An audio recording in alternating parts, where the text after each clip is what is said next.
So in the previous classes, we have been discussing from Canto 4 initial chapters, the first part of the Canto 4, which is Daksha Yajna episode. So we saw that how, even though Lord Shiva forbade her, Mother Sati went to father's home, wherein father did not welcome her, did not receive her, did not become happy seeing her. Sati, and also observed her husband Lord Shiva was not given his portion in the oblations, was not at all offered any oblations. So she felt very much disrespected, dejected. So she ended up her life. Hearing which, Lord Shiva created Virabhadra, who went and destroyed the entire sacrifice and also caused a lot of havoc, injured all the assembled Brahmanas, devatas, etc., etc., etc., rishis. And then Pusha, Bhaga, and Bhrigu, they had their own problems. Bhrigu lost his beard, and Bhaga lost his teeth, and Pusha, I think Pusha lost his teeth, and Bhaga lost his eyes, something like that. Then finally, Daksha lost his life. His head has been cut. The head was thrown into ashes, the Yajna northern side of the Yajna and then to burn to ashes. So like so many things happened. That's how the entire Yajna got disrupted. Then what happened is being mentioned in the sixth chapter. In the sixth chapter, there is a description of Kailasha. Brahma goes to Lord Shiva, who was sitting under a banyan tree here, along with the devatas, and satisfies him with prayers. So let us see. Today we will be going to hear about the description of Kailash. So in third canto, we have seen the description of Vaikuntha. In the fourth canto, there is a description about Kailash. So later on in the seventh canto, there is elaborate description of Swargaloka, heaven, how the heaven is situated. So like that, in different chapters, the description of different places are given. So when we hear these description, so all these descriptions are like, wow, a place should be like that. That will be ideal description of a place. So very beautiful, very natural, and very attractive and very homely. That's such kind of description will be there. And today we'll see Kailash, description about Kailash. So when we hear all such descriptions, and also when we hear about the descriptions of the beautiful forms of the Supreme Lord and his devotees, so we should understand that these are not a creation of a material mind. They are there because they are so real. They are also like our places. They are little better than our places, little or much better than our places. So just like we have some beautiful places, so they are also there. So there should be a clear-cut understanding that, oh yes, just like we do have beautiful places, all these places do exist in the universe at various places. That understanding one should have. So like that. And also to indicate that everything is personal, nothing is impersonal. The personal aspect, the personal touch is vividly given in the Bhagavatam. So like that we have to understand. Hare Krishna. So this chapter has 53 verses. So first 32 up to 32 verses, there is a discussion about description of Kailash, and the remaining part, Lord Brahma tries to pacify Lord Shiva. The two sections are there. So let us see. Maitreya Uvacha. Someone repeat after me. अतदेवा गणा सर्वे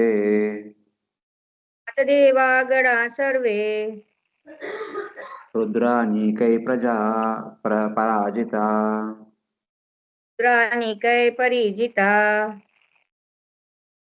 शूलपत्नीश निस्त्रिंश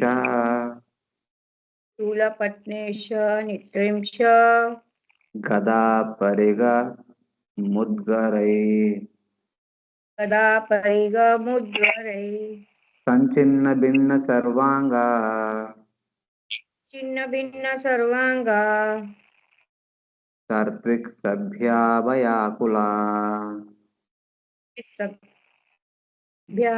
भयाकुला स्वयंभुवे नमस्कृत्य शम्भुवे नमस्कृत्य कार्ष्णन्नैतान्यवेदयन् Nitanya Translation. All the priests and other members of the sacrificial assembly and all the demigods have been defeated by the soldier of Lord Shiva and injured by weapons like tridents and swords, approached Lord Brahma with great fear. After offering him obeisances, they began to speak in detail of all the events which had taken place. Hare Krishna. Previously, when Sati burnt herself, when the followers of Lord Shiva were trying to attack, Bhrigu created Rubu devatas. They defeated them completely. They fled away. And this time, keeping Veerabhadra in the front, the followers of Lord Shiva defeated all of them, everyone, whoever is there, and also injured them greatly. So that is indicated.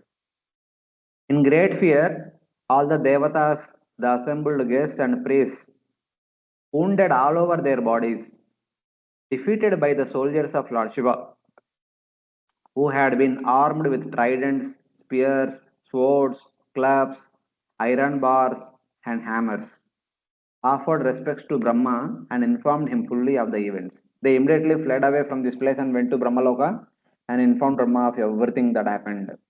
Here you see, the soldiers of Lord Shiva came with different weapons. What are the different weapons? Trishula, some of them have tridents because Lord Shiva himself holds trident. Many of his followers also will tridents. And pat, patticha means spears. Spears are like yeah, clubs with small edges. And Nistrimsha. Nistrimsha is like swords. Gada is club. Pariga is like iron bars. And Mudgarai is like hammers. There are different weapons being carried by these followers of Lord Shiva. With these weapons, they defeated and injured all the devatas, rishis, brahmanas, and assembled guests. So, out of fear of their life, they went to Brahma directly. So, they informed everything Brahma. Upalabhya puraivaitad उपलब्ध्य पुरैवैत्याद् Bhagavan Abjasambhava भगवान् अब्जसम्भव Narayanascha Vishwatma Narayan च विश्वात्मा Na kasyadvaram iyuta. न कश्चिद् वरं युतः. Translation. Both Lord Brahma and Vishnu had already known that such events would occur in the sacrificial arena of Daksha, and knowing beforehand, they did not go to the sacrifice. Hare Krishna. Ah. Lord Brahma and Lord Vishnu, the soul of the universe, knowing that this would happen, had not gone to sacrifice of Brahma. Somebody may ask, why they have to go to Brahma all the way to Satyaloka? Did Brahma did not come? No, Brahma did not come. In the previous yajna, only Brahma and Shiva were there. So he became angry with Shiva. So Brahma was also felt unhappy that time. He did not express, but he was unhappy. What is this? In the next yajna, Brahma himself did not come. Anyway, previous time also Vishnu did not come. This time also Vishnu is not there. So this time anyway Shiva said, we cannot go. We were not invited. So Shiva, Vishnu, Brahma, these three were not there, but Yajna was happening. So like that. Kasya means Daksha.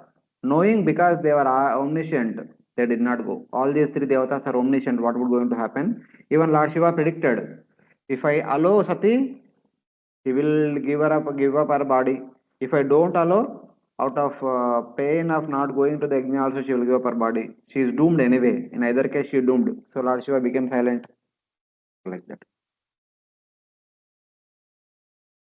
So then, Sadakarnya vibhum praha Sorry, tada Tada kanya vibhum. Yeah. Tada akarnya vibhum parha प्राह तेजीयसी कृतागसे praha tejiyasa kritagasi क्षेमाया तत्र सा भूयान् क्षेमाया तत्र सा भूयाम् न प्रायेण बुभूषताम्. na prayena bubhusatam. When Lord Brahma heard everything from the demigods and the members who had attended the sacrifice, he replied, "You cannot be happy in executing a sacrifice if you blaspheme a great personality and thereby offend his lotus feet. You cannot have happiness in that way." Yeah. Hearing of the events, Brahma spoke. Since you have committed offense to a great soul, Lord Shiva, Tejiyasi Kritagasi, though you desire to live with material comforts, generally it is better that you do not live. Having committed a great offense against a great person, and in spite of that, if one wants to live opulently, that is not possible. Better that you leave your body. Just like Mother Sati told at that time. So there are three options are given when one hears an offense of a great person.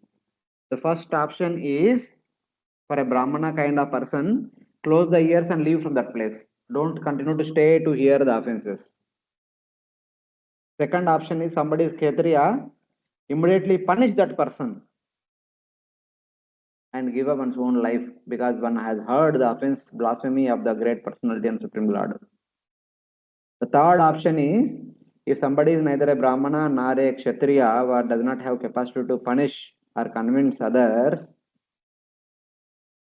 if they have left before the offense could begin, that is fine. If they have not left, they have heard all the offense, it is for their good that they should give up their life.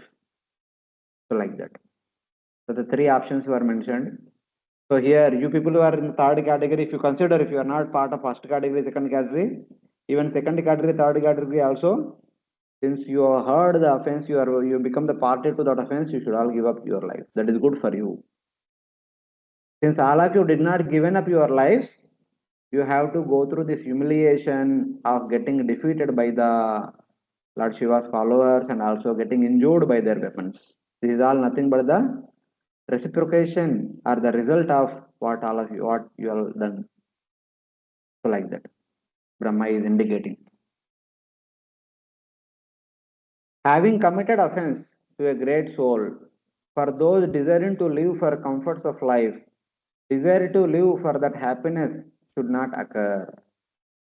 Since they have committed offense to Lord Shiva, for Daksha and others who are dead, dying, or about to die, and who desire to live for material pleasure, the desire to live in comfort should not be fulfilled. So he said that, yeah, Daksha died, yeah, yes, it is for his good only.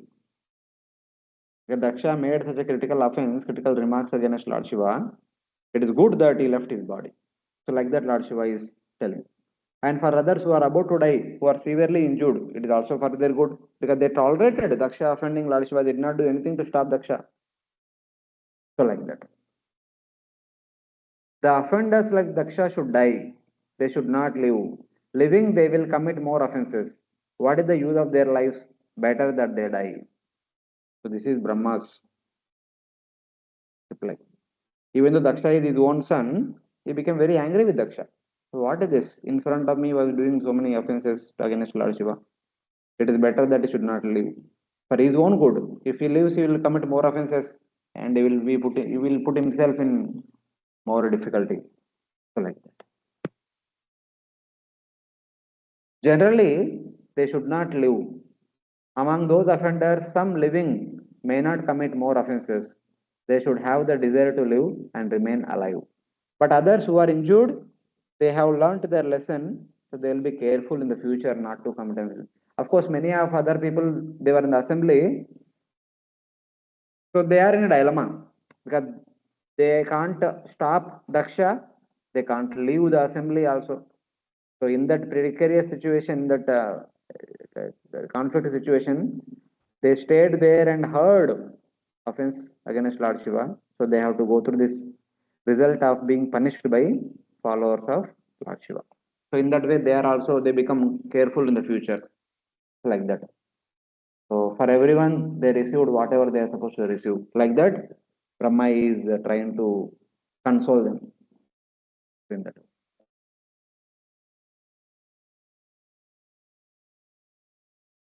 So we'll continue. अतापि यूयं कृतकिल्बिषाभवम्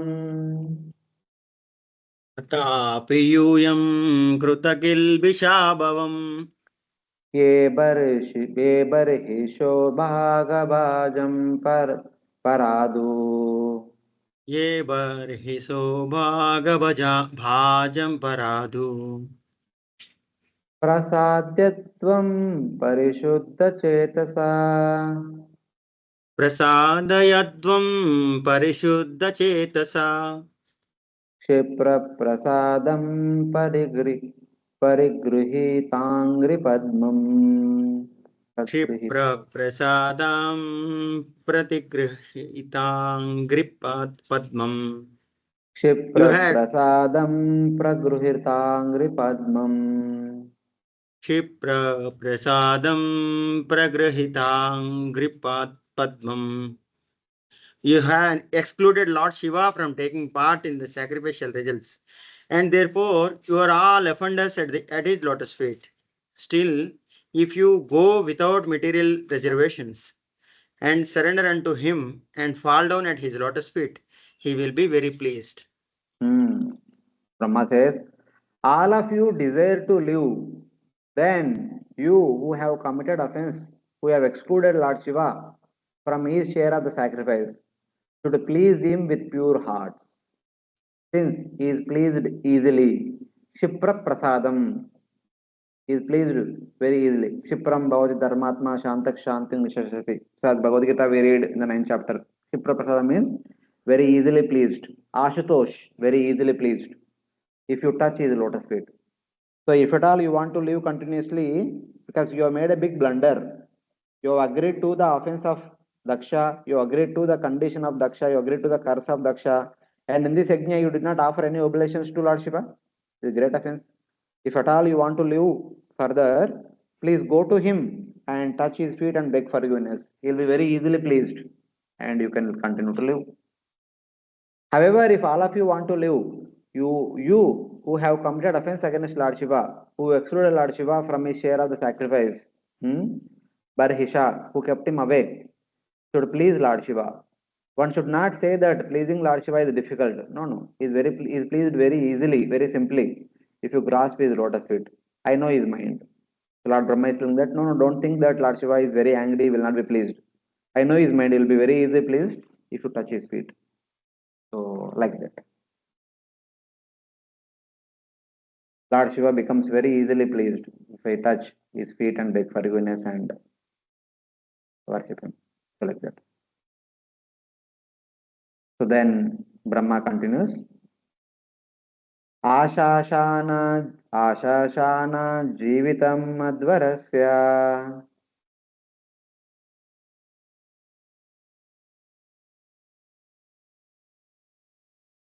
आशसान जीवित अध्यरस्य लोकसपाला कुपितेन यस्मिन् लोकसफला कुपितेनास्मिन् समासुदेवं प्रियया विहीनम् तमसुदेवं प्रियय विहीनम् क्षमापयध्वं हृदे विद्धं दुरुक्तये क्षम्यं पायधं हृदि विधं दुरुक्ष्यते. Translation. Lord Brahma also advised that Lord Shiva is so powerful that by his anger all the planets and their chief controller can be destroyed immediately. Also he said that Lord Shiva was especially sorry because he had recently lost his dear wife and was also very much afflicted by the unkind words of Daksha. Under these circumstances, Lord Brahma suggested it would behoove that them to go at once and beg his pardon. Desiring a revival of the sacrifice, you should quickly go and beg forgiveness from Lord Shiva. Now, bereft of his wife, his heart pierced by harsh words, by whose anger the worlds and their protectors cannot exist.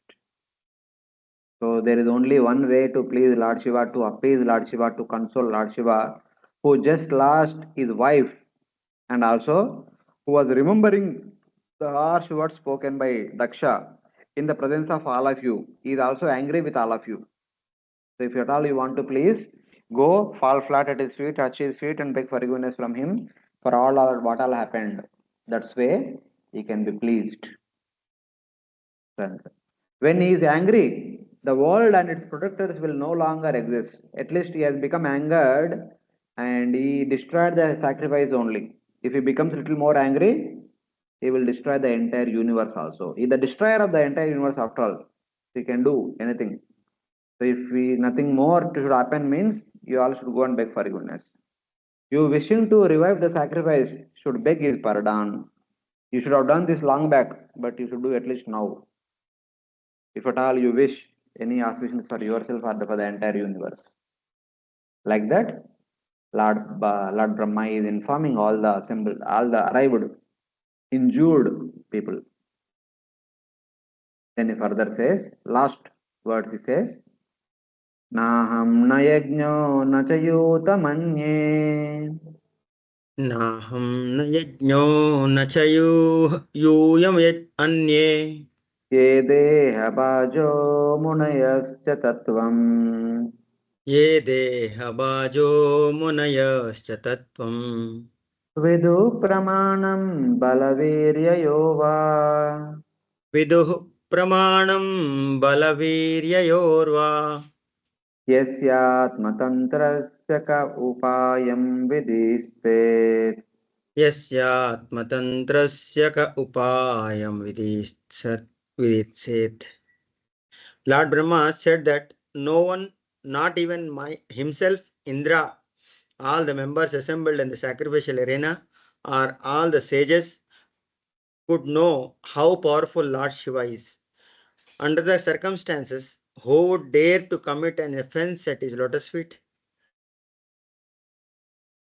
Yeah, the last words of Brahma, he says that neither I nor Indra nor all of you, anyone with a body and the sages know the strength, influence, and the true nature of Lord Shiva, who is completely independent. Who should provide a means to do this? Ka upayam vidistet. So, like that. So none of us know about Lord Shiva completely. Superficially, we may understand something Daksha like Daksha. What Daksha did.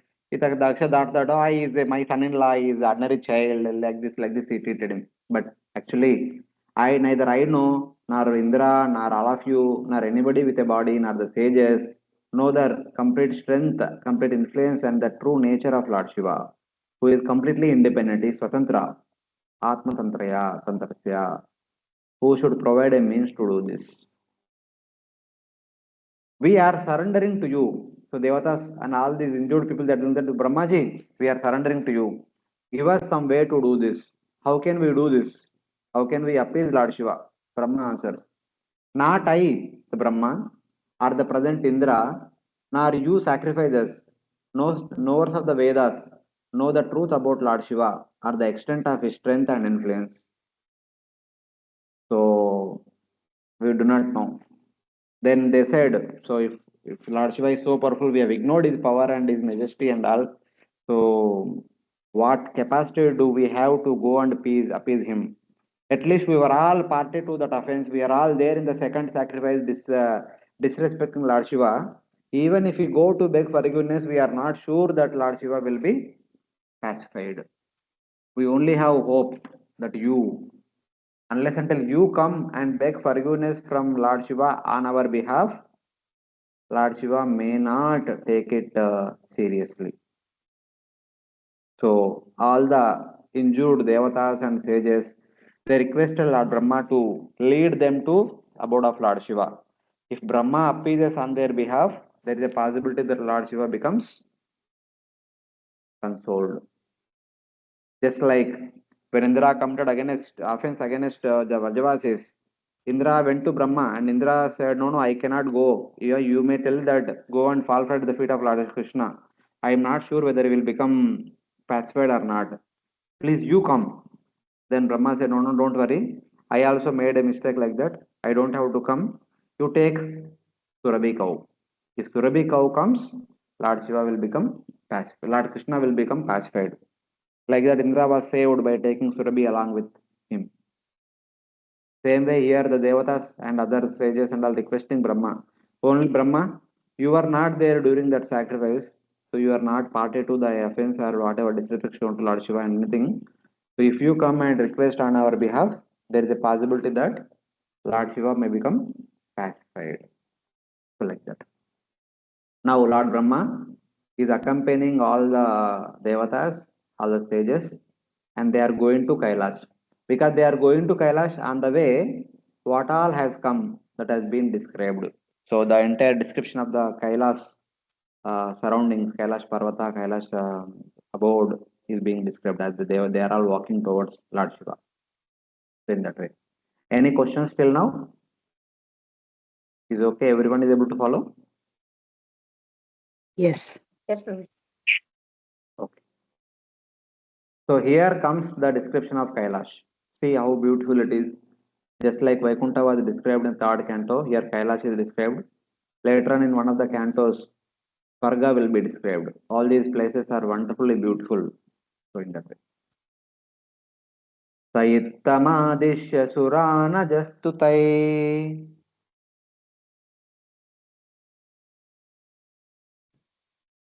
Saishtamadeshya surajastutay Samanvita pitribhi saprajeshay. samanvitaः pitrubhih saprajayshah ययौ स्वधिष्ण्यान्निलयं पुरद्विषा तयो स्वदेशन्यत्रिलयं पुरस्त्विषः कैलासमद्री प्रवरं प्रियं प्रभो. Samadvi Pravaram Prabho.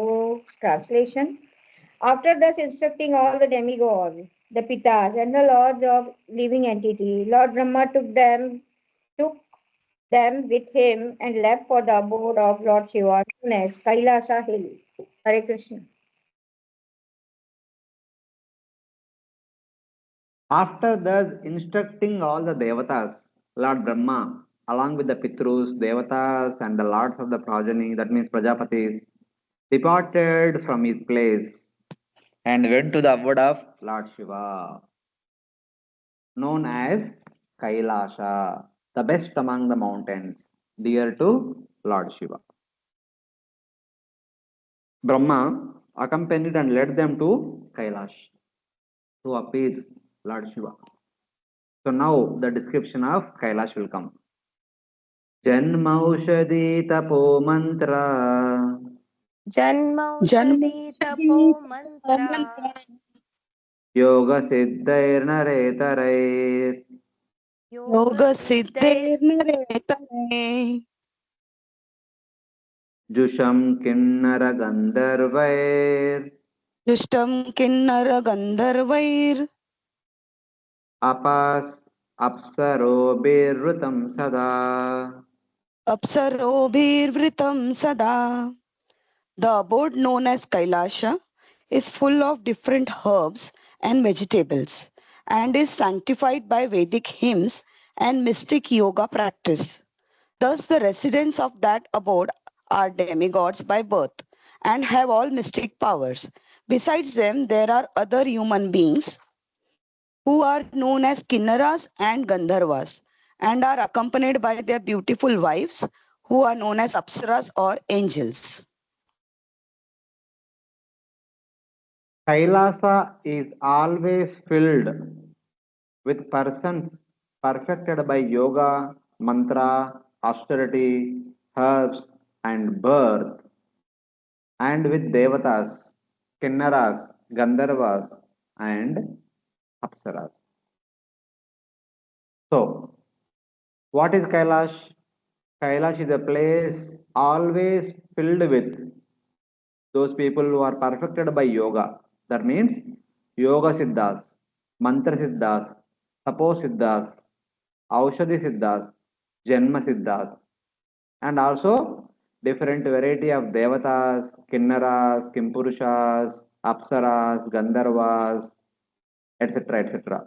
All these wonderful personalities are always situated within Kailash. 14 verses, text number 9 to 32 describe Kailasha. Nara Itara means by devatas. All the different variety of devatas, lesser devatas are all filled with Kailash. Then, who else will be there? Nanamanimaya Shringair, नानामणिमया शृङ्गे Nana Dhatu Vichitritai, नानाधातु विचित्रते Nana Drumalata Gulmair, नानाधूमलता कुल Nana Mruga Ganavrutai. नाना गुण नानामृगगुणावृते. Kailash is full of Kailash Kailash is full of mountains filled with all kind of uh, valuable jewels and minerals and surrounded by all varieties of valuable trees and plants. The top of the hill is nicely decorated by various types of deer. Hare Krishna.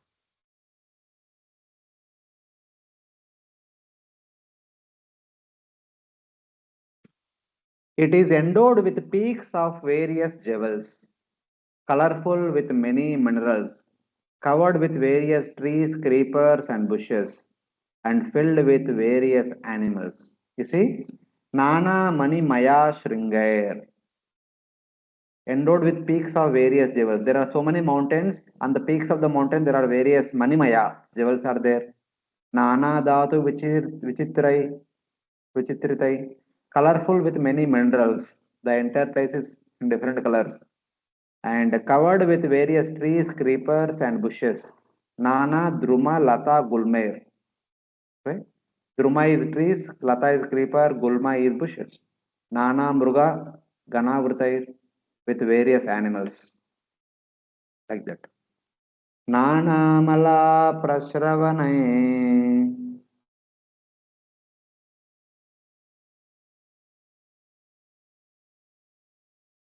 Nanamalakane. Nana Kandara Sanubhi. Nana Sanuvi. Ramanam Ramanam Virarantinam Ramanam Viraha Viharantinam Ramanam Vihararantinam. Ramanai Siddhayoshitam. Siddhayoshitam. Translation. There are many waterfalls, and in the mountains there are many beautiful caves in which the very beautiful wives of mystic are found. Hare Krishna. It is filled with many pure waterfalls and various caves and plateaus. Nana Amala Prasravanair. So waterfalls are there. Nana Khandara Sanubihi. So many various caves and plateaus are there, flat areas and caves are there. It is enjoyed by the wives of the perfected beings. Siddha Yoshita Ramanav. So the wives of the perfected beings are enjoying in this place. And Ramanai Viharantinam, who spot there with their husbands. Along with their husband, they are enjoying. Ramanai means with their lovers. Kailasha gives pleasure to the wives of the perfected beings who play there with their husbands. So many of the jnanis, yogis, tapasvis who perform severe tapasya austerities with the desire to go to, with the desire to attain Lord Shiva, being sent to Lord Shiva. Eventually, they'll go to Kailash. There, they live with Lord Shiva in a perfect setting. So, like that. Like we say, na, yanti deva, varta deva, pitrun yanti, pitrun vata, bhutan yanti, bhuteja, yanti madhyajunopnam. Similarly, those who worship Lord Vishnu go to Lord Vishnu. Similarly, those who worship Lord Shiva, they'll go to Lord Shiva. So they have come to Kailash and they are there enjoying. They are called as Siddha Purushas. So in that way. Mayura Kekabirutam Mayura केकाभिरुतं Madandali Vimurchitam मदान्धालीं विमूर्छितं प्लावितैरक्तकण्टानां प्लाविते रक्तकण्ठाम्नां पूजितै च पतत्रिणाम्. पूजितैश्च पतात्रिणाम्. Translation: on the Kailasa hill, there is always the rhythmical sound of the peacocks, sweet vibrations, and the bees humming. Cuckoos are always singing, and other birds whisper among themselves. Kailasha resounds everywhere with the cries of peacocks and bees blinded by the sweet honey. It resounds with the swans, with the drawn out cries of the cuckoos and other birds. There are so many birds which are continuously producing chirping sounds. That is understanding. The peacocks cry everywhere. There is a noise like a group of householders talking. The bees blinded with intoxication are like singers who intone various ragas with notes, improvisations and modulations. Vimurchitam. The cries of the cuckoos and other birds are long drawn out. So different variety of birds, bees, they are competing with each other to showcase their musical abilities. That's what is happening continuously in Kailash.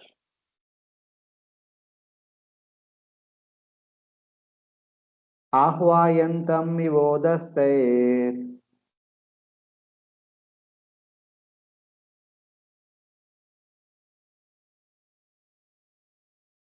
Yes, somebody. Ayantam vidosvaive Dvijan kama dugair vijam kamatuve Prajantam iva matangair.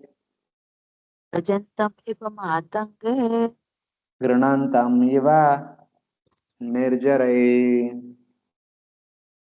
grunan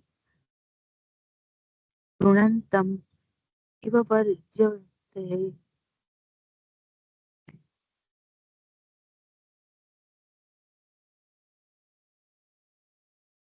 Translation, please read Mat. Hare Krishna. The There are tall trees with straight branches that appears to call the sweet birds, and when herds of elephants pass through the hills, it appears that the Kailasha hills move with them. When the waterfall resound, it appears that Kailasha hills does also. Hare Krishna. Kailasha, with the upraised branches of desire trees, Kama Dugair Druma, desire fulfilling, wish fulfilling trees, seems to be calling out to the birds as guests. All the trees are calling the birds, please come and stay in me, stay in me, stay in me. I'll fulfill all your desires, like that. When the elephants move about, the mountain itself seems to move about. That means elephants are very huge in size, very big and very huge, very tall, very not tall, very huge, we can say. With the waterfalls resounding, the mountain seems to be calling out. Along with the waterfalls, all the mountains are calling. The waterfall sound is as if, please come, please come, please come, please pour in my water, like that. The birds are like Brahmana guests, being invited by the mountains. So mountains are like the householders, the birds are like the Brahmanas, so they are being invited for lunch, something like that. The mountain seem to move when the elephants move about. The mountains seem to talking with the sweet words, with the sounds of the waterfalls. So the everything is appearing so personal, so wonderful, so beautiful, so natural. So in that way. So now For more details, when you come close by, what all you see? It is anyway filled with Kama, Duga, Drumai, wish fulfilling trees. What all the different wish fulfilling trees are there in the Kailash are mentioned in the next verses. Mandara Parijataischa Mandarai Mandarai parijataischa Saralaischopa Taralaischopaशोभितम् Tamalais Talaischa Tamalai Salataalaischa Kovidara Sanarjunai Kovidarasanarjunai Chutai Kadambairni Paischa Hutai Kadambarai Nipaischa Nagapunnaga Champakai Nagapunnaga Champagai Pa- Patalashoka Bakulai Patala Shoka Bakulai Kundai Kurabakaira Api. Kundai Kurabakairapi. The whole of Kailasha hill is decorated with various kinds of trees, of which the following names may be mentioned: Mandara, Parijata, Tarala, Tamala, Tala, Kovidara, Asana, Arjuna, Amarjati, Mango, Kadamba, Dhuli Kadamba, Naga, Punnaga, Champaka, Patala, Asoka, Bakula, Kunda, Kurabake.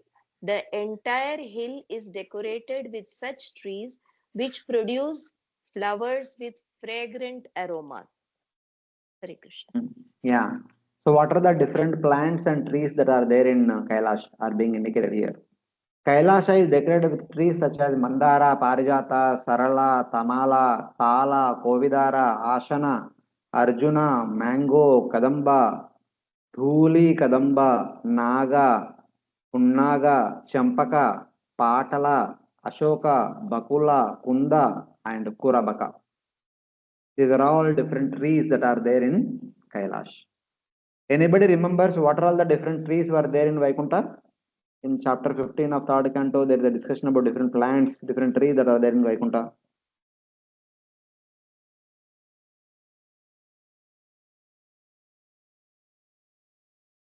No idea?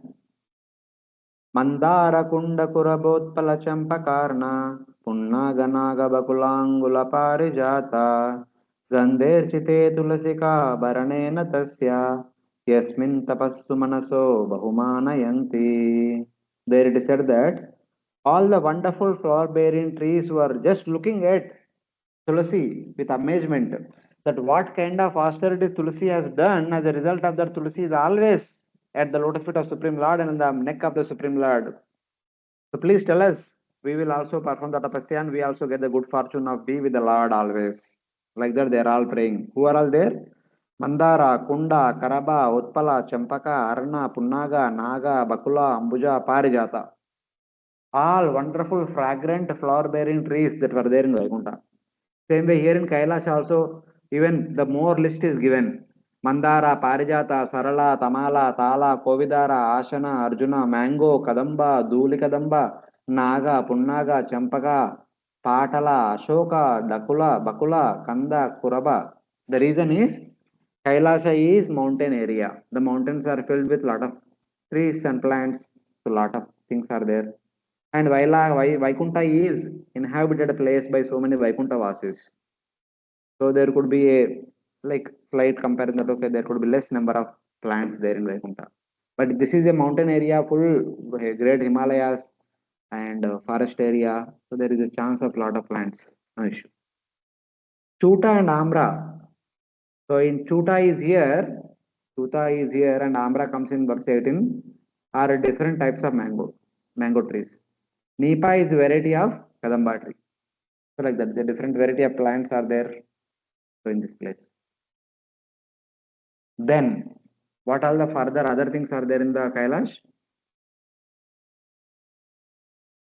Karnana Shata Patatrescha स्वर्णार्णासत पत्रैश्च पत्रैश्च वरारेणुकजातिभिः वरारेणुकजातिभिः कुब्जकैर्मल्लिकाभिश्च कुब्जकैर्मल्लिकाभिश्च माधवीभिश्च मण्डितम् माधवीभिश्च मण्डितम् पनसोदुम्बरास्वत्ता पनसोदुम्बरास्वत्ता प्लक्ष्यनग्रोध हिङ्गुभिः लक्ष्यन्यग्रोध हिन्दुभिः हिङ्गुभिः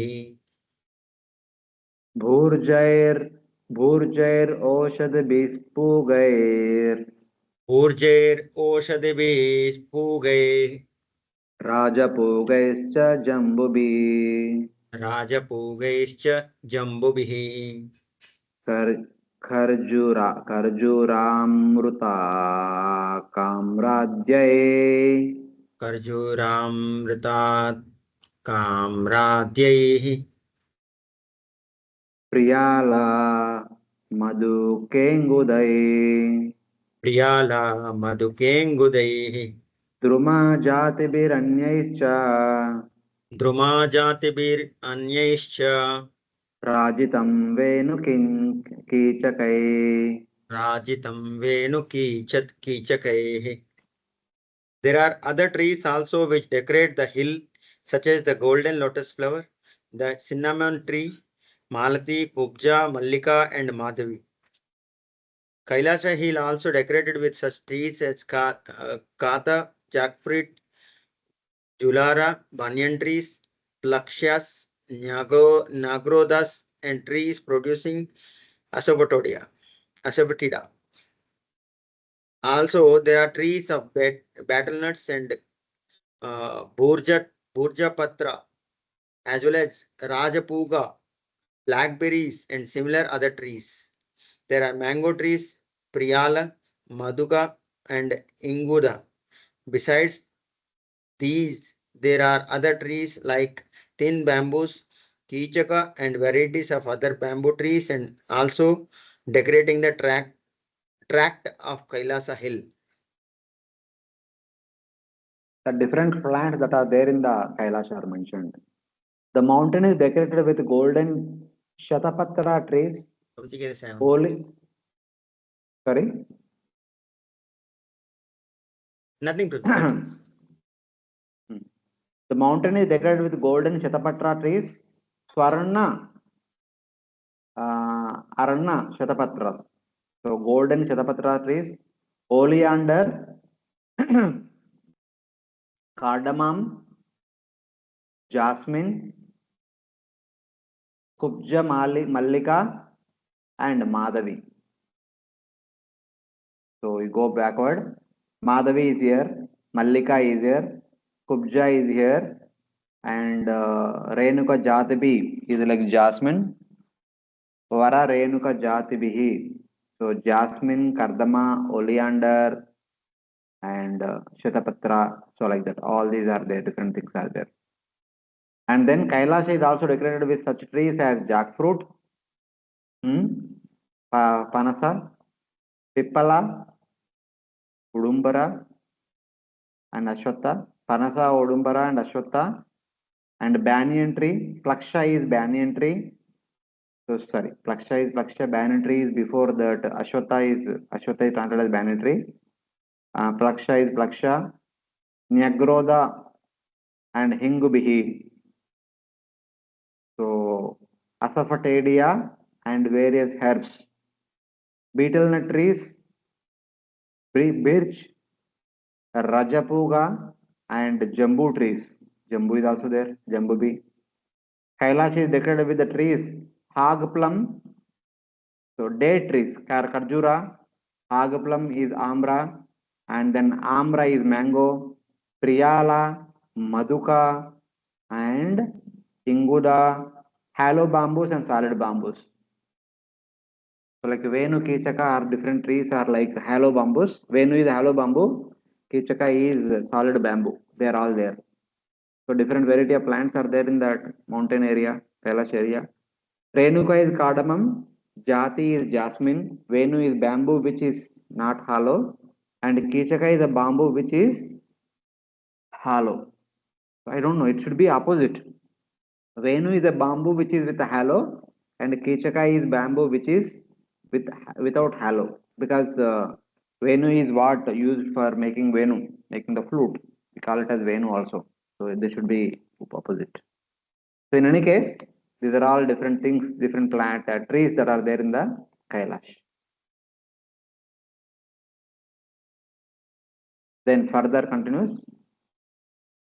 Kumudotpala Kahlara Kumudotpala Kallara Shatapatra Vanardibhi Shatapatra Vanardibhi Nalinishu Kalam Kujat Nalineshu Kalam Pujat Kaka Vrundopashobitam Daga Vundopashobhitam Mrugai Saka Mrugai Krodair Mrugai Shaka Mrugai Krodaihi Mrugendrair Shalyakై Mrugendra Ruksha Shalyakaihi Gavayai Sharabhairvyagrai Gavaya Sharabhai Vyagre Ruribir Maishadibihi. Rururbihi Maishadibihi. Translation. There are different kinds of lotus flowers such as Kumuda, Utpala and Shatapatra. The forest appears to be a decorated garden, and the small lakes are full of various kinds of birds who whisper very sweetly.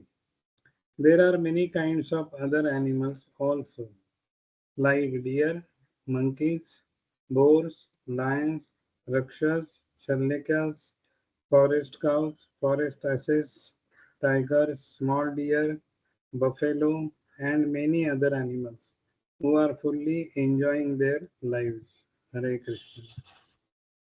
Kailasha is decorated with forests of red lotuses, blue lotuses, white water lilies, and Shatapatra lotuses growing in lakes, and with flocks of singing birds, deer, monkeys, boars, lions, bears, porcupines, gayals, cherubas, tigers, antelope, and buffaloes. So these are different animals and plants, plant flowers that are there in Kailash. That means it is filled with all the natural scenic beauty. Flower plants, fruit plants, birds, animals, village animals, forest animals, all these are there. Then further, Karnantaika Karnantaika Padaswaye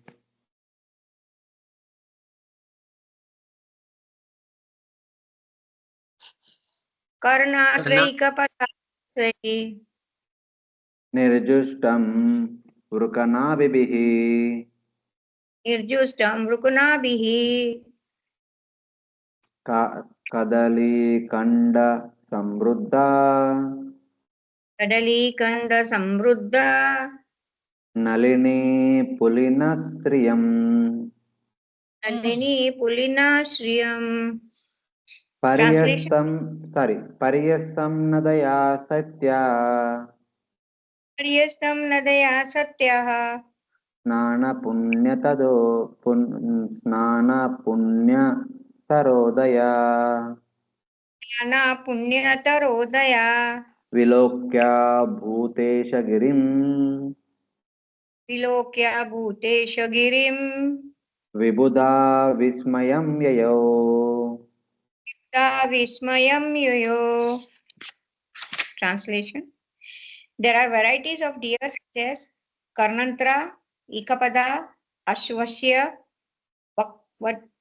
Varka, and Kasturi. The deer which bears musk. Beside the deer, there are many banana trees which decorate the small hillside lakes very nicely. Translation. There is small lake named Alaknanda in which Sati used to take her bath, and that lake is especially auspicious. All the demigods, after seeing the specific beauty of Kailasa hill, were struck with the wonder at the great opulence to be found there. Hare Krishna. Kailasha is filled with animals like Karnantara, that means cow-eared animals, Ekapada, Ashwasya, horse-headed, fools and musk deer. These are different variety of other and special animals also there in the Kailash. There are attractive river banks covered with forests of banana trees. The mountain is surrounded by Ganga waters, made more sacred by the bathing of Mother Sati. Satya Snana Punya Tarodaya. The devatas, seeing that mountain of Lord Shiva with wonder, went there. As they were passing through all these places, they came across Ganga, which became more pure by the bathing of Mother Sati, and from there they could see Kailash mountain, and they were walking towards Kailash. The mountain was made beautiful by river banks covered with banana groves. It was surrounded by the Ganga, whose water was made more sacred by the bathing of Mother Sati. Now they are going towards Lord Shiva's Kailash mountain, looking from far. On the way, what all they further saw? Dadarshustatra te ramyam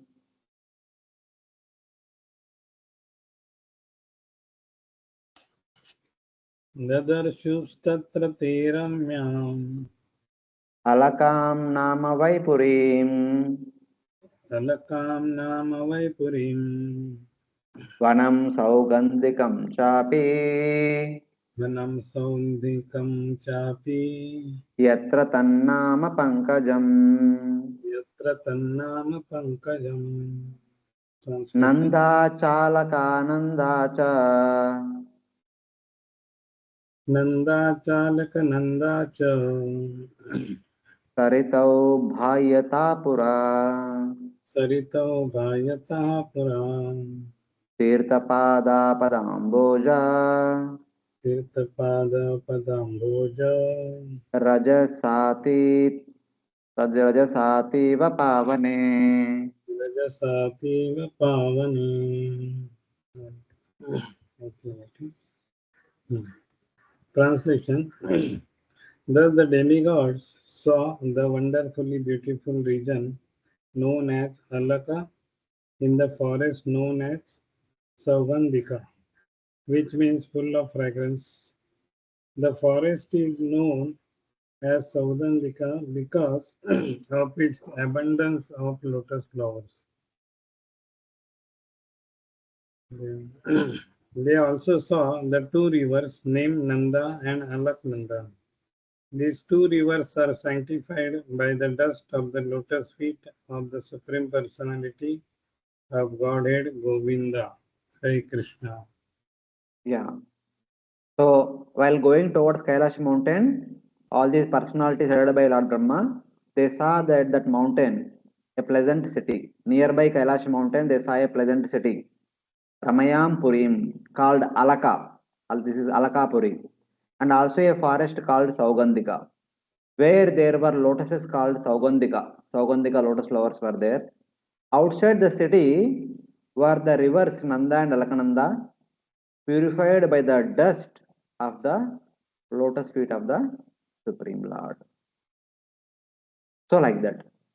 So they saw Alakapuri and Saugandhika forest filled with Saugandhika lotus flowers, and they went slowly towards Lord Shiva's abode. On the way they also saw Nanda and Alakananda rivers. In that way. So now some connection to Mahabharata. It is the Saugandhika forest. The Saugandhika lotus flowers are what desired by Draupadi. So from this lake, some flowers fell down in one day because of the wind. Draupadi requested Bhima get some more flowers. Bhima was going on the top of the mountain. That is where he met Hanumanji also. Then eventually went to this Saugandhika forest area, the area where Saugandhika flowers are growing up. In that lake, he was swimming across. The Yakshas came and they tried to stop Bhima. Bhima fought with them, killed someone. Then Kuvera came and then immediately Yudhishthira Maharaj came and pacified the situation. And Kuvera invited all the Pandavas to Alakapuri. And Pandavas stayed in Alakapuri for 1 year. So that is all there in the Mahabharata. For those, please read Mahabharata who want to know more details about this place. There were lotuses called Saugandhika. It is in the singular since it represents a species. Outside the city, there were two rivers, Nanda and Alakananda. So like that. So whatever it is, so what all they saw? Alakapuri, Saugandhika one, Nanda, Alakananda rivers. And they are going towards Kailash. ययो सुरस्त्रिया क्षतेर ययो सुरास्त्रिया क्षत्तर अवरुह्य स्वदिष्णता अवरुह्यात्वदिष्ण्यतः क्रीडन्ति पुंसः सिञ्चन्त्यो क्रीडन्ति पुंसः सिञ्चन्त्यो विगाय रतिकर्षिता विगाह्य रतिकर्षिताः ययोस्तस्नानविभ्रष्टा ययोस्तत्स्नानविभ्रस्ता नवकुङ्कुमपिञ्जरम् नवकुङ्कुमपिञ्जरम् विस्तृशोऽपि पिबन्त्यम्बा पितृसोऽपि पिबन्त्यम्बः पाययन्तो गजागजी पाययन्तो गजागजिः. My dear Kshatta Vidura, the celestial damsels come down to those rivers in their airplanes with their husbands, and after sexual enjoyment, they enter the water and enjoy sprinkling their husbands with water. After the damsels of the heavenly planets bathe in the water, it comes yellowish and fragrant due to the kunkuma from their bodies. Thus, the elephants come to bathe there with their wives, the she elephants, and they also drink the water, although they are not thirsty. So here it is said that the Nanda Alakananda were continuously bathed by different personalities. The wives of the devatas, fatigued from love making, descend from their abodes and entering the waters of these rivers, they play, splash their husbands with water. Though not thirsty, the different elephants who are living in the nearby forest, they drink this water and make their wives drink this water, hmm, which has become yellow and fragrant with the kunkuma from the bathing of the women. So in that way, the water of Nanda Alakananda itself is very fragrant, very pure, and after being bathed by the heavenly ladies, it becomes more fragrant, more wonderful. The elephants nearby, they come along with their family members, they all drink that water. So that is the specialty of these rivers. Elephants, though not thirsty, drink the water of those two rivers, Nanda Alakananda, because the waters have become yellow and fragrant from the bathing of the heavenly women. So like that. Then further, what else Brahma and other devatas saw? Tarahema Maharatna.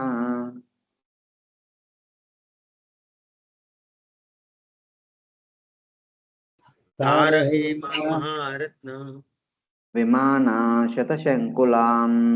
Vimana Satasankulam Justam Punyajana Stribir. Justam Punyajana Stribir Yatakam Chatadidganam. Yatakham Satadid Ghanam Hitva Yaksheshwarapurim. Hitva Yaksheshwarapurim Vanam Saugandhikam Chatat. Vanam Saugandhikam Chaitat Drumai Kamaduge Rudyam. Drumai Kama Dugair Hridyam Chitramalya Falachadai. Chitramalya Falachadai.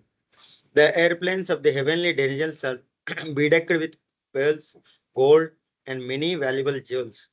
The heavenly damsels are compared to clouds in the sky, decorated with occasional flashes of electric lighting. While traveling, the demigods passed over the forest known as Saugandhika, which is full of varieties of flowers, fruits, and desert trees. While passing over the forest, they also saw the regions of Yaksheswara.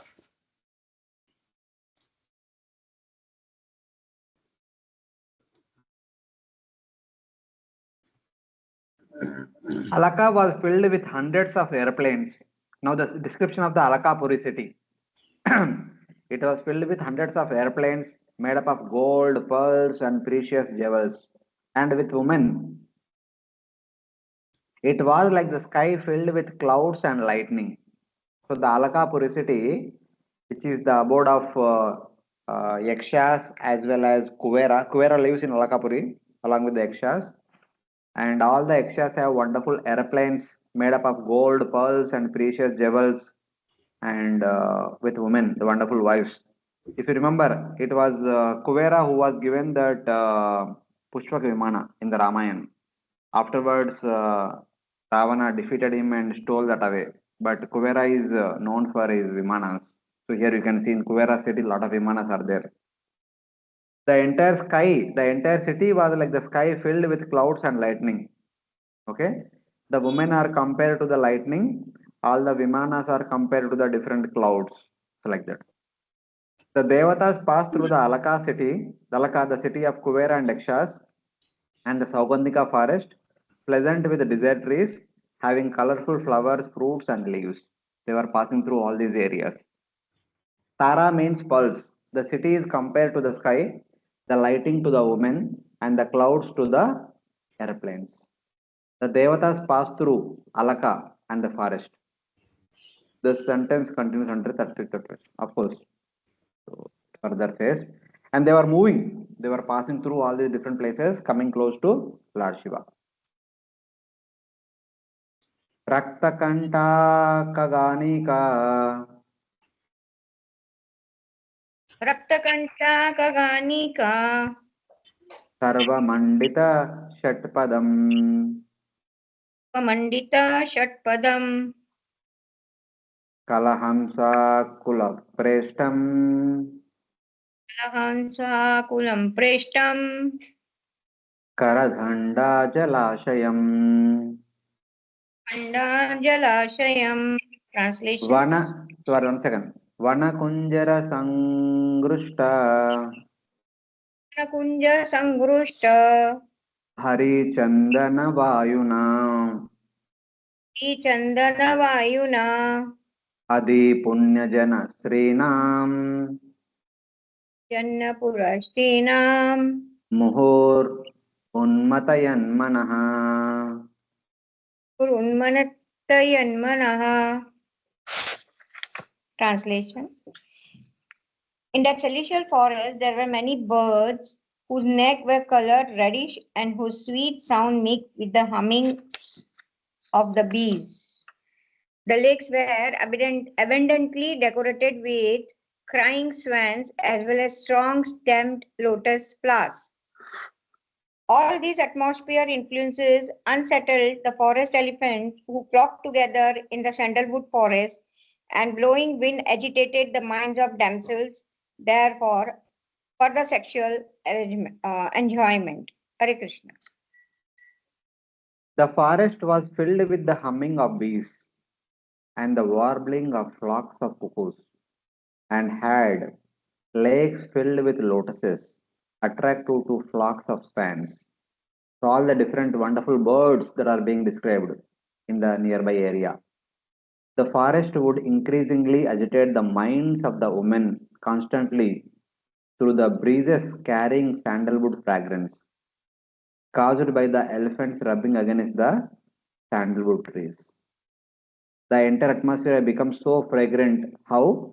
There are so many sandalwood trees are there in the forest, the elephants are rubbing against them, the fragrance would be emit and that will be carried by the bees to all over different places. So different breezes carrying that fragrance to all over, the entire area becomes fully fragrant. So like that. The forest was decorated with the songs of cuckoos and buzzing of bees. It had lakes in which there were lotuses dear to the swans. The minds of the women were additionally agitated with desire, since the fragrance incited their lust. So the entire area is filled with amorous atmosphere, something like that. So next, what else was there on the Kailash, on the way to Kailash? Vaidurya Kruta Sopana, Vaidurya Sopana Vapya Utpala Malini, Tapya Utpala Malini Praptam Kim Purushair Društva, Taptam Kim Puruse Društva Sa Aradadrushu Vratam Vadrushu Vatam, Ta Aradha Dadusu Vatam Sayojana Shatotseda, Chayojana Sato Siddha Padona Vitapayata, Adona Vitapayata Paryak Kritachalacchayo, Prayukta Krita Chalo Chala Chayo Niridhas Tapavarjita. Vidasthapavarjitaha. Translation. They also saw that the bathing ghats and their staircases were made of Vaidurya. The water was full of lotus flower. Passing by such lakes, the demigod reached a place where there was a great banyan tree. That banyan tree was 800 miles high and its branches spread over 600 miles around. The tree cast a fine shade which permanently cools the temperature, yet there was no noise of birds. Seeing that forest used by the Kimpurushas and the pools which were decorated with the lotus garlands, furnished with steps of cat's eye jewel, Vaidurya Krita Sopana. The steps are made up of Vaidurya gem. The devatas then saw from far off the banyan tree of Lord Shiva, Vatavriksha. They saw a Vatavriksha at a far distance, which is Lord Shiva's banyan tree. In one sense, if somebody has to recognize us, they need to see our home because we will have a home which can be seen from far and they'll understand, okay, this home belongs to so and so person. But for Lord Shiva, his home is a banyan tree or something like that. By looking at banyan tree, they understood that is where Lord Shiva is there. What is the specialty of this banyan tree? The tree was 100 yojanas high. Sa yojana shata ustedaha. Its height is 100 yojanas. One yojana is 8 miles and 13 kilometers. So 100 yojanas means 800 miles or 1300 kilometers. That is the length, that is the height of the tree. And its branches extend 75 yojanas. Pada, Una, Vitapa, Ayata. If the height is 100 yojanas, Pada means 1/4, Una means less. So less by 1/4 is the length of the branches. Pada Una refers to 100 minus 1/4 of 100. Like that. Its shade was uninterrupted. It had no bird nest and was completely cool. So that means the tree is completely full. There is no holes in between. Then sunlight does not come below. That is one thing. And there are no birds nest. That means there are no bird droppings nearby. And also there are no disturbance due to the bird sound. Because Lord Shiva want to perform meditation with uninterrupted way. No disturbance caused by birds cooing or birds dropping, etc. etc. So that's why it has no bird's nest. And it was completely cool. Vapyaha means ponds. From far off they saw the banyan tree.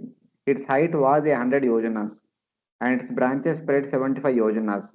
It gave unbroken shade because there were no bird nests, there was no disturbance from their noise. They have come to Lord Shiva finally. Now the description of Lord Shiva. Till now the description of uh, the Kailash mountain and nearby places are there. Now, the description of Lord Shiva will come in the next section. So before that, any questions till now from devotees able to follow all of you? Yes, Prabhuji.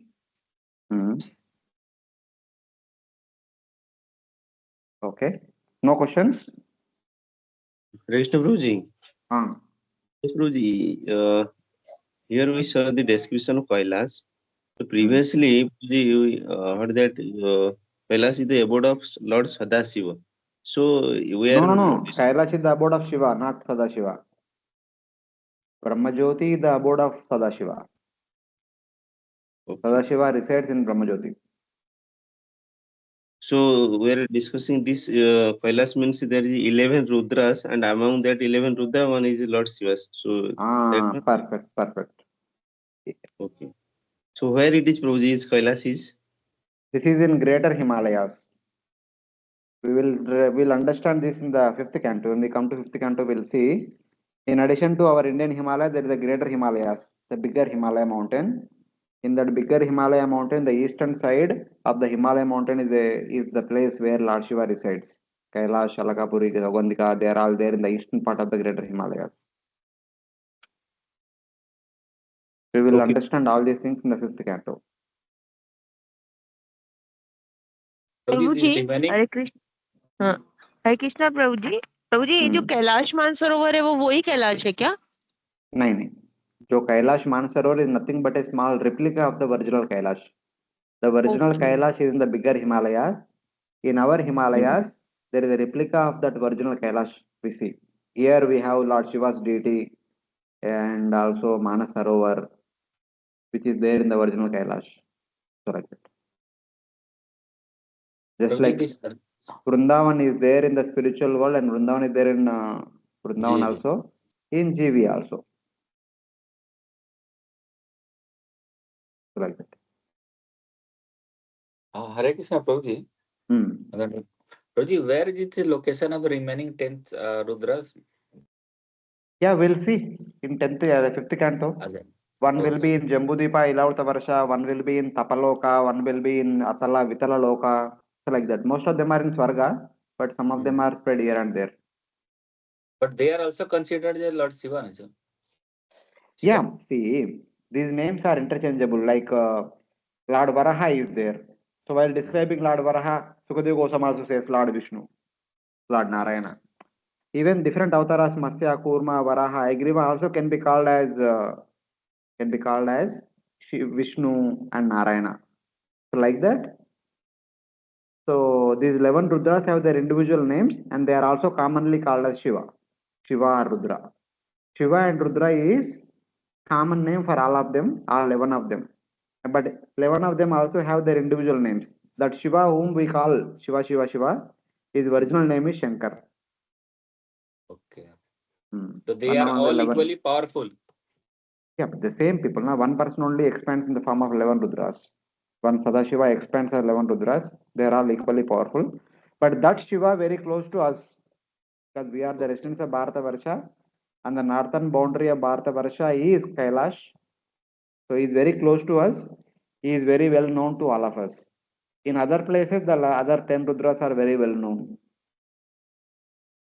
And their mothers are also same. Sati and this mother is Durga is also same expansion. Yeah, same Durga expands into 11 Rudranis. The 11 Rudranis have 11 different names. The one which is with us in this Kailash, till now she was Sati, and later on she will take birth as Parvati. Okay. In other places, they will be called as Bhavani, Ila, Parahuvi, like the different names are there for her. Okay. Correct. Correction.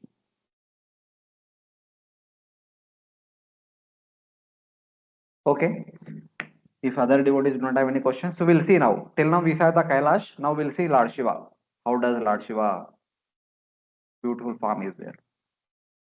Tasmin Mahayogamaye Yogamaye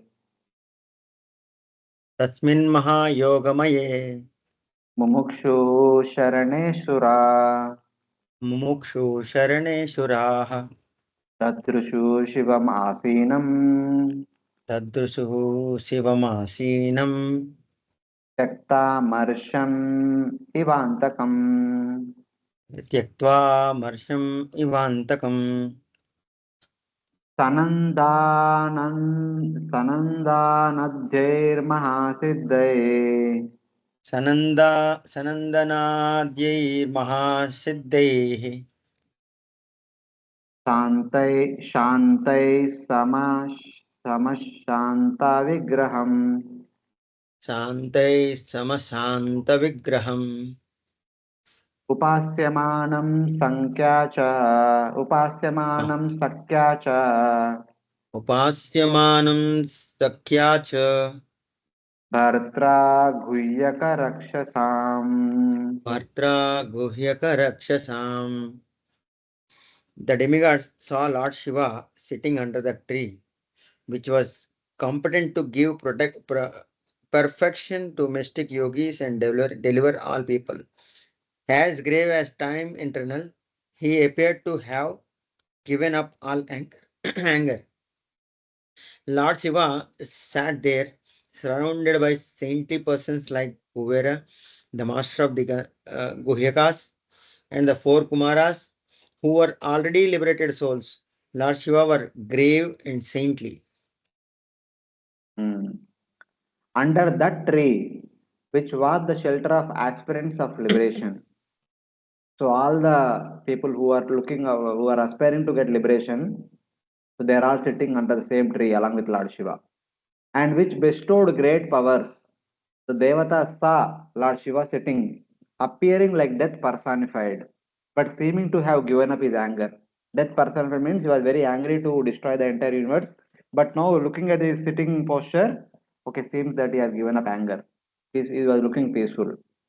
He was peaceful, worshipped by the peaceful, perfected beings like Sanaka, Sanandana, Sanatkumara, and Sanatana, the four Kumaras, and also by Kuvera, the protector of the Guhyakas and Rakshasas.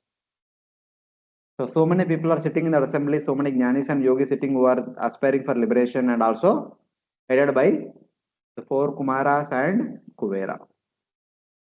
These are the assembled people in that underneath that banyan tree, Vatavriksha.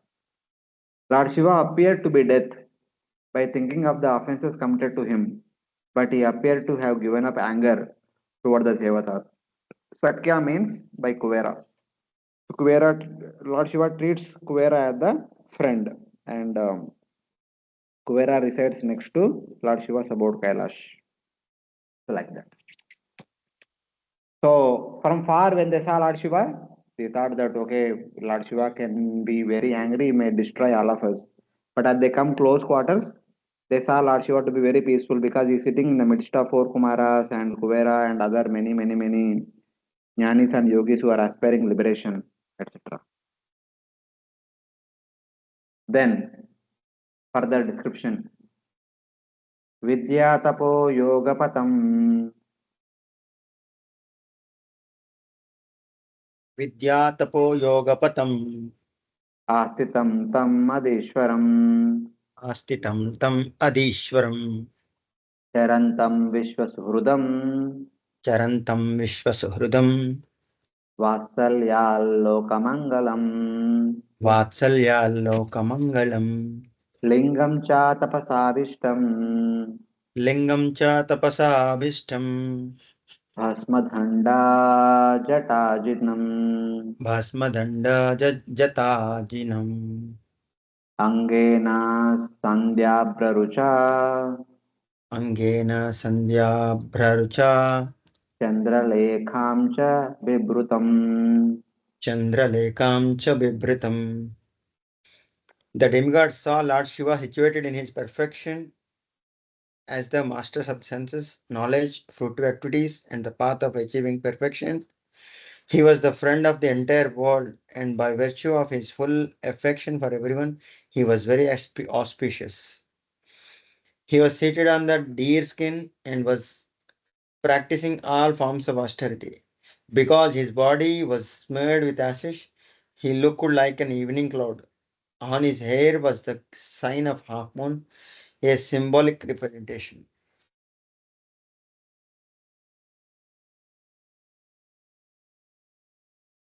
They saw Lord Shiva, the Lord of the devatas, friend of the universe, Adishwaram Vishwasuhrudam, the shelter of knowledge, austerity, and yoga, Vidya Tapo Yogapatam. One can attain Lord Shiva by jnana, tapasya, and yoga. Performing austerities for the benefit of the world. Lord Shiva himself is Charantam Lokamangalam. He is performing so much tapasya because of his affection for the living entities, Vasalyad. He was the symbol of Shaivites, Lingam cha tapasabhishtam. That means Lord Shiva is the worshipful deity of all the Shaivites, dressed in deerskin with matted hair, holding staff, dandadari, jatadari. So in that way, reddish limbs smeared with ashes and bearing the crescent moon, Chandra Lekam Chabibrutam. So these are all the descriptions of Lord Shiva. Lord Shiva is the shelter of knowledge, austerity, and yoga because he starts these practices. He is the teacher of jnana, tapasya, and ashtanga yoga. He performs austerity for the benefit of the entire world. Tapasa refers to Shaivites. Sandhya Prarucha means reddish. His entire body is reddish in color. And tapasis, so they worship Lord Shiva. Those who worship Lord Shiva by the process of tapasya are called as tapasa. They come to Lord Shiva. So in that way, the wonderful description of Lord Shiva is being indicated here. हरे कृष्ण प्रभु हाँ yes प्रभु जी. प्रभु जी, ये जो द्वादश रुद्र जो सो 11 रुद्रास जो है ना प्रभु जी, ये अपना प्रलय के साथ उनका भी अंत होता है क्या? मतलब जैसे नहीं, वही डिस्ट्रॉय करते हैं. How they will get destroyed? They only destroy. It is the 11 Rudras who destroy the entire universe consisting of 14 planetary systems. Yes, प्रभु जी. तो एक एक्चुअली ऐसा कहा जाता है कि सदाशिव ही वो सनातन काल से वो है, परमानेंट रहेंगे. बाकी एकादश रुद्रास बार बार बदलते हैं या चेंज होते हैं ऐसे करके. No, the 11 Rudras are always there. अच्छा, always there. See, 11 Rudras were manifested from Sadashiva when the universe, when our Karadakshaya Vishnu enters into our universe as Garbhodakshaya Vishnu. Okay. Then from Garbhodakshaya Vishnu's navel comes Brahma. From Brahma's Bhukuti comes the 11 Rudras. As long as Brahma is there in the universe, that long 11 Rudras are there in the universe. When all the universe are destroyed at the time of Prakritika Palaya, the 11 Rudras will enter back into Sadashiva. And Sadashiva will enter back into Mahavishnu. That long all these are there for the entire lifespan of Brahma. Okay. Thank you, Prabhuji.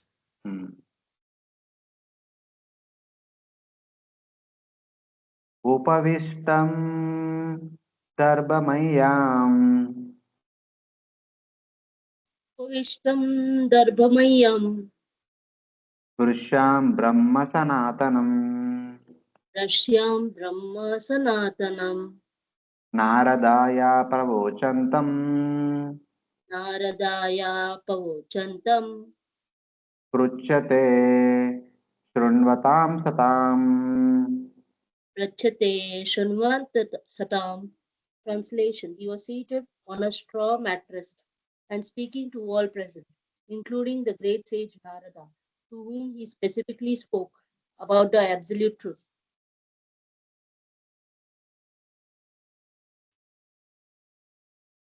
Lord Shiva was seated on a kusha mat among listening sages and was speaking to Narada, who was asking about the eternal Vedas. So that Lord Shiva, who was seated on the kusha grass mat, and surrounding Lord Shiva, so many great sages headed by 4 Kumaras, Kuvera and all there. But next to them was Narada Muni. And Narada Muni is asking various questions on behalf of all the assembled sages. And Lord Shiva was responding on the subject matter of the essence of the Vedas, that is Bhakti. He was sitting on a mat used by ascetics. Brahma means Vedas. Previously, it was mentioned that Sanaka and others were worshipping Lord Shiva. They were present. But Narada was the best among them because of his bhakti. It should be understood that the main topic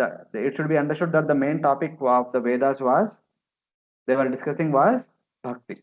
Since Narada is there, they are all discussing about bhakti jnana, the knowledge about the Supreme Lord.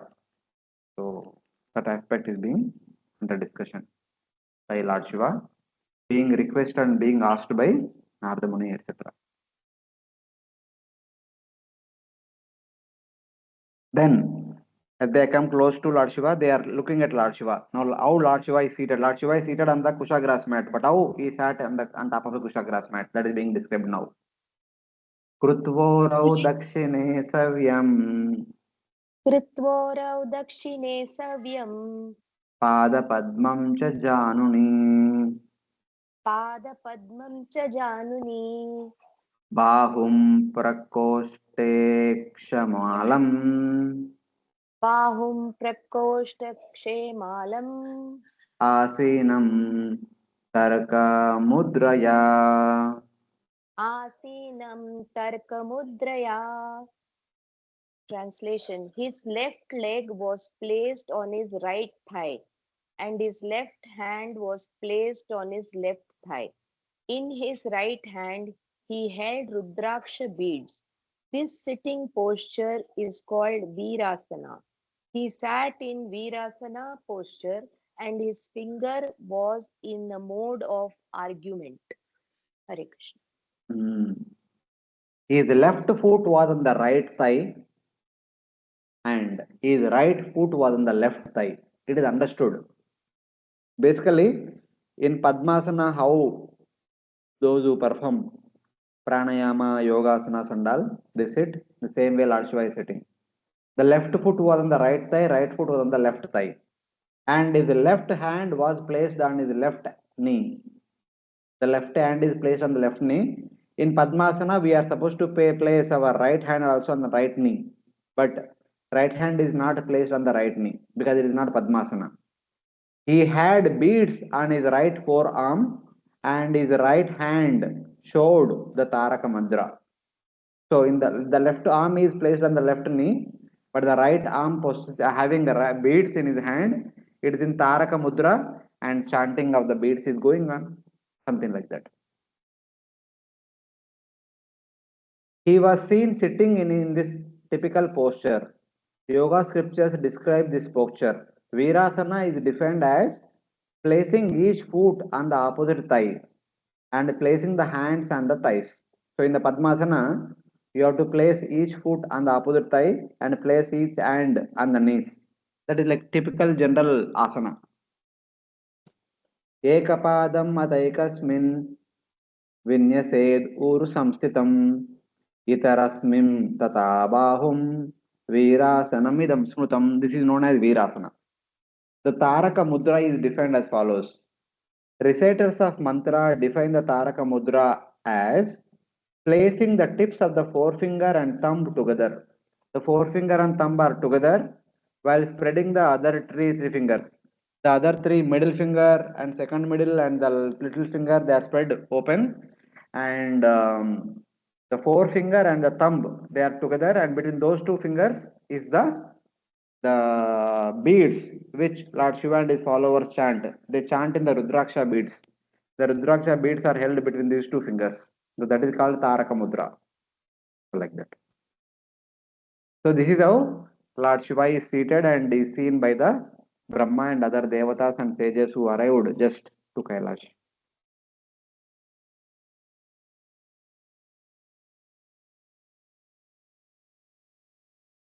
Next. Tam Brahma Nirvana Samadhimashritam. Tam Brahma Nirvana Samadhimashritam. Vipashritam Girisham Yoga Kaksham. Vyupashritam Girisham Yoga Kaksham. Salokapala Munayo Manunam. Salokapala Munayo Mununam. Adyam Manum Pranjalaya Pranemu. आद्यं मनुं प्राञ्जलयः pranemuhu. All the sages and demigods headed by Indra offered their respectful obeisances unto the Lord Shiva with folded hands. Lord Shiva was dressed in saffron garments and observed in trance, thus appearing to be the foremost of all sages. The devatas and sages offered respects with folded hands to Lord Shiva, the chief of meditators, who had a cloth draped over his knee and whose mind was completely absorbed in the bliss of the Supreme Lord. So, Lord Shiva was seated in the Virasana and meditating upon Supreme Lord while discussing with Narada, Four Kumaras, Kuvera and other people. And there is a cloth dropped around the two knees of Lord Shiva and the back, so that the legs will not go away either and either. They are like properly fixed. Like some of the pranayama performers also, we see them tying with a cloth. Brahma Nirvana means the bliss of Brahman. According to Prahlada, however, Nirvana means the bliss of realizing the Supreme Lord.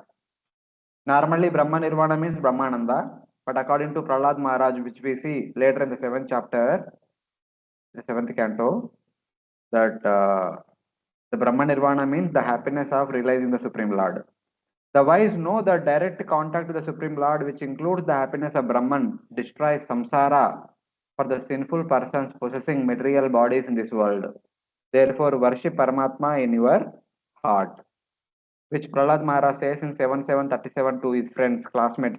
He says that it is the meditation of Supreme Lord, vision of the Supreme Lord will give one the complete transcendental bliss.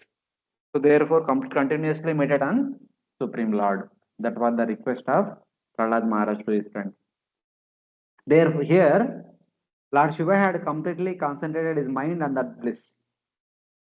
Yogaksham refers to the yogi's cloth draped in such a way to make the left knee firm. He was the chief of those who are dedicated to contemplation or meditation. Manunam means among all the great sages who continuously meditate upon Supreme Lord, Lord Shiva is the best among them. So that is how Lord Shiva is being described and glorified here in this particular place. So then, what else Lord Shiva was doing? Tatu palabhya gatamatma yonim. Satu palobhya gatamanatyonim. Sura sureshair abhivanditangri. Asuraishter adhivantanti tangrim. Uttaya chakre shirashabhivandanam. Chakre shirasabhi vandana. Arhattamakasya yataiva Vishnuhu. Matasya yathaiva Vishnu. Translation.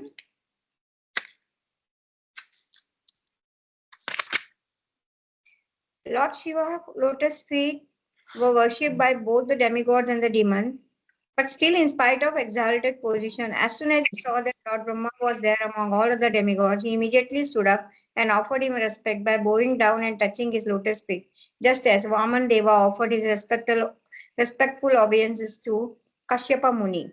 Hare Krishna. Yeah.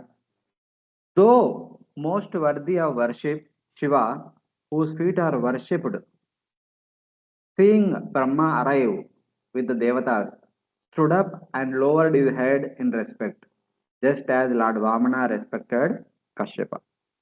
So while all the arrived people, along with Brahma, they were offering obeisances to Lord Shiva, Lord Shiva understood suddenly that some people have come and they are actually offering obeisances to me or something like that. Then he realized that Brahma is there at the head of the assembly who all came there. Then since Brahma is there, immediately Lord Shiva got up and offered obeisances to Lord Brahma. Because for Lord Brahma, Lord Shiva is his father. Sorry, for Lord Shiva, Lord Brahma is his father. So he is completely aware of that particular thing, and he began to offer obeisances to Lord Brahma. He does not want to do any mistake in that particular regard.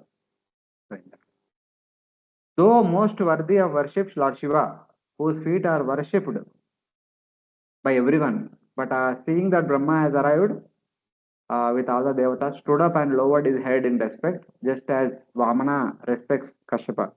So Vamana is the supreme lord, but Vamana is the son of Kashyapa. So just like Vamana respects Kashyapa, Lord Shiva respected Brahma, because Brahma is the father of Lord Shiva. Lord Shiva respected Brahma because he was his father. Though Lord Shiva is the most worthy of respect, he worshipped Brahma because he was his father, just as Lord Vamana worshipped Kashyapa Prajapati. So like that.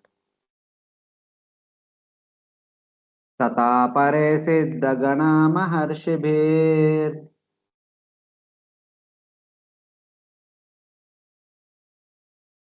तथा परे सिद्धगणा महर्षिभिर् ये वै समन्तादनुनीललोहितम् ये वै समन्तादनु नीललोहितम् नमस्कृता प्राह शशाङ्ककेशरशेखरम् नमस्कृत प्राह शशङ्खशेखरम् कृतप्रणामं प्रहसन्निवाम् इवात्मभू कृत प्रणामं प्रहसन् इवात्मभिभूः.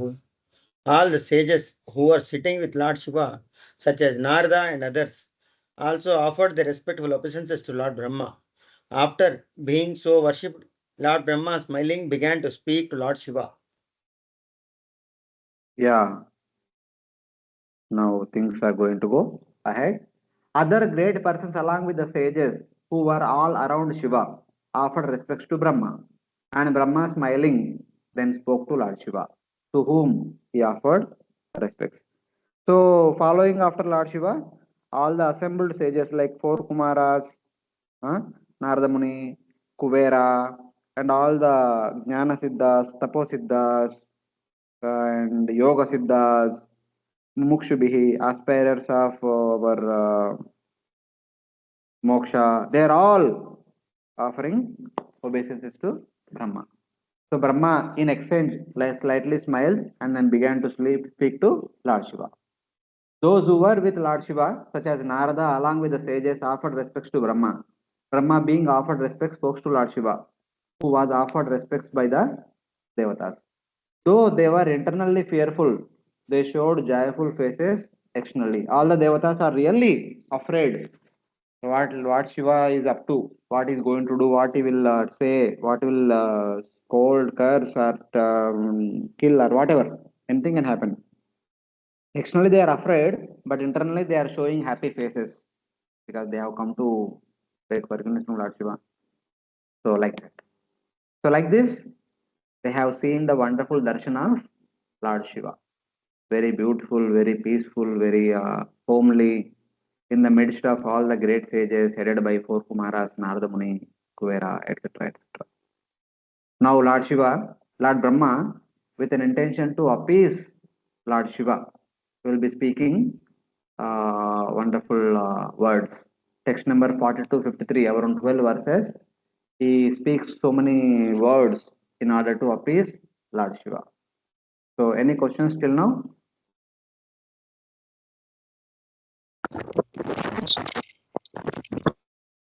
Krishna.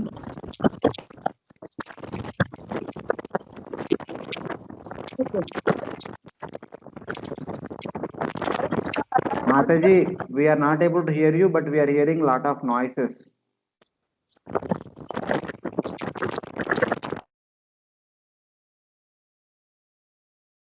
Okay, so we'll continue. Brahmo हरे Krishna Vacha. प्रभु जी. हाँ, yes, Mataji. प्रभु जी आपने बोला कि जैसे वामन भगवान कश्यप जी को देते हैं रेस्पेक्ट, वैसे ही शिव जी ब्रह्मा जी को देते हैं. तो वामन जी के तो फादर नहीं है ना कश्यप जी. हाँ, that's what I said. Just like Vamana's father is Lord Prajapati Kashyapa, so he offers respects to Kashyapa. Similarly, Lord Shiva's father is Brahma, so he offers respect. Yes, yes. Okay. Even though Thank you, Lord Vamana is the Supreme Lord, Lord Shiva is also kind of Supreme Lord, they are supreme, but still they offer respects because in this world, Brahma is their his father. Yes, yes. Yes, Prabhuji. Understood. Brahmovacha ब्रह्मोवाच जाने त्वाम् ईशं विश्वस्य जाने त्वमीशं विश्वस्य जगतो योनिबीजयो जगतो योनिविजयो शक्ते शिवस्य च परम् तक्ते शिवस्य च परम् यत्तद्ब्रह्मा निरन्तरम्. यत्तद् ब्रह्मा निरन्तरम्. Lord Brahma said, "My dear Lord Shiva, I know that you are the controller of the entire material manifestation, the combination father and mother of the cosmic manifestation, and the supreme Brahman beyond the cosmic manifestation as well. I know you in that way." So now Lord Brahma is speaking to one of the 11 Rudras, that is Lord Shiva, here in this Kailash. These 11 Rudras have appeared from Sadashiva, who is an expansion of Kala Shakti, which manifested from the eyes of Karandaksha Vishnu. So in one sense, it is Karandaksha Vishnu who expanding as Kala, expanded as Mahakala Purusha, or Sadashiva who expanded as 11 Rudras. So while Lord Brahma is talking to Lord Shiva, he is treating Lord Shiva as Mahavishnu and glorifying him. Since he is an expansion of Mahavishnu, he is offering all the glories which are due to Mahavishnu. So like that. Basically, Lord Brahma is seeing Mahavishnu in Lord Shiva and offering all these prayers.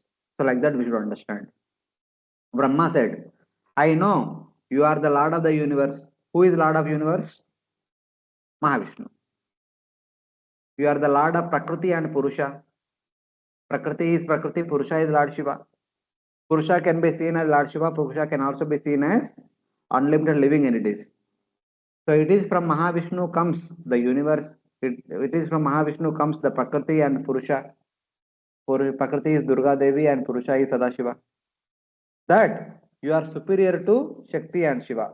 Thus you are superior to Shakti means Prakriti and Shiva means Sadashiva. Sadashiva means Kala Shakti. So in that way. And that you are also the Brahman without qualities. So it is Mahavishnu himself is expanded as Brahman without qualities. So in that way. So the prayers are offered to Lord Shiva but attributed to Mahavishnu. That way we have to understand. So you offer respects to me. You are most powerful since you are the one with the Supreme Lord. So Lord Brahma is telling that, oh my dear son, my dear Shiva, you are offering respects to me, but I know your identity. You are one with Mahavishnu. You are not different from Mahavishnu himself. He speaks taking the mentality of a Shaivite.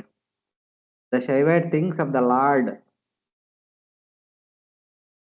The Shaivites think of the Lord, Prakriti and Purusha as the form of Sadashiva. The Shaivites think that it is Sadashiva who is the creator of the entire universe, who expands as Mahavishnu, Prakriti and Purusha, all the living entities. And we Vaishnavites, we say that Mahavishnu expands as Sadashiva, Prakriti and all the living entities. But because that is natural, so the Shaivites will consider their Lord is the topmost Lord. That is very natural. In that way, the scriptures are explained in that context. Here Brahma is offering respects to Lord Shiva, speaking words, seeing him as an expansion of Mahavishnu and as non-different from Mahavishnu. So that's how all these verses are spoken in the upcoming section. I know you are the form of Sadashiva, the Lord of the whole universe composed of Prakriti and Purusha. Here Purusha can be taken as Hiranyagarbha. Hiranyagarbha means the sum total of all the living entities that are existing in the entire universe and also unlimited universes. Because I know that you are superior to Prakriti and Purusha, Yoni Bijaya, of the material world.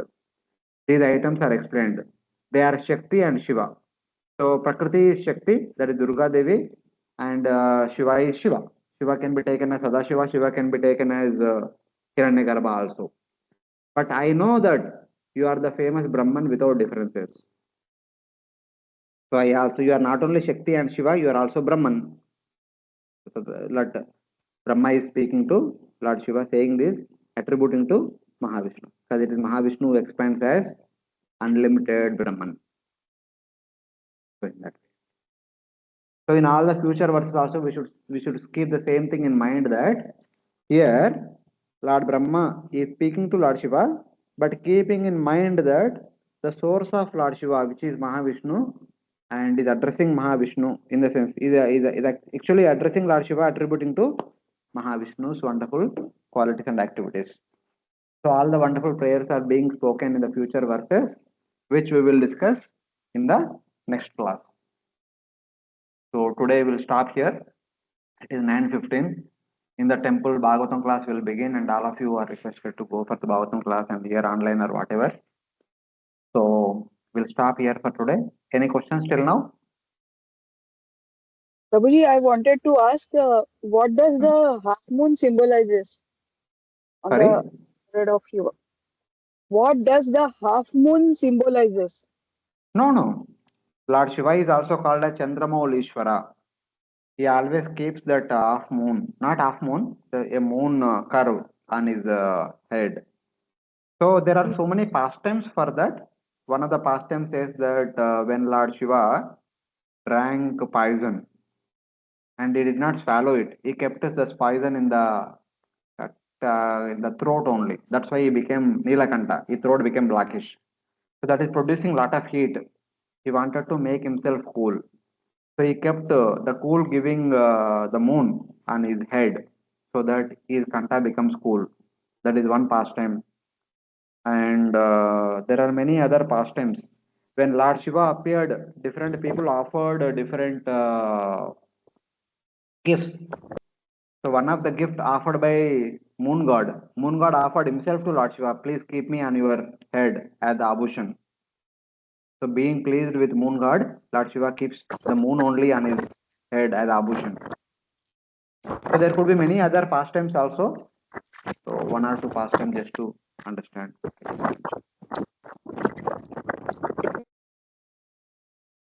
So like that. Okay. Any other questions from other devotees? Okay. Okay. If fine. If there are no questions, we'll stop here for today. So thank you very much for all the devotees.